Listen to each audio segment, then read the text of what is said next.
இலங்கை தமிழரசுக் கட்சியின் முடிவுகள், தீர்மானங்களை பகிரங்க வழியில் விமர்சிக்கின்ற கட்சிகளின் உறுப்பினர்களுக்கு எதிராக கடுமையான நடவடிக்கைகள் எடுக்கப்பட்டிருக்கின்றன.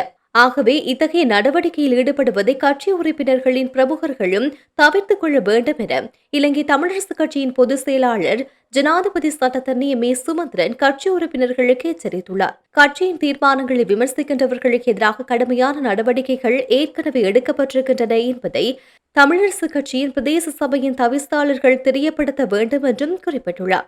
அவர் அனைத்து முறைப்பாடுகள் சம்பந்தமாகவும் நடவடிக்கை எடுக்க வேண்டிய கட்டாய தேவை இருப்பதனால் மேலும் எவரையும் சங்கடத்திற்கு உட்படுத்தாமல் நடந்து கொள்ளுமாறு கட்சியின் அனைத்து உறுப்பினர்களுக்கும் அறிவுறுத்தல் வழங்க வேண்டும் என்றும் தவிசாளர்களை கேட்டுக் கொள்கின்றேன். கட்சியின் நாடாளுமன்ற உறுப்பினர்கள், பிரதேச சபை தலைவர்கள், உறுப்பினர்கள் மற்றும் முக்கிய பிரமுகர்களுக்கு இது பற்றிய தகவல்களை அவர் வழங்கியிருக்கின்றார் என தெரிவிக்கின்றது. கட்சியின் தலைவர் சி. சிவஞானத்தின் ஆலோசனையின் அடிப்படையில் இந்த அறிவுறுத்தலை அவர் தெளிவுபடுத்தியதாக கூறப்படுகின்றது.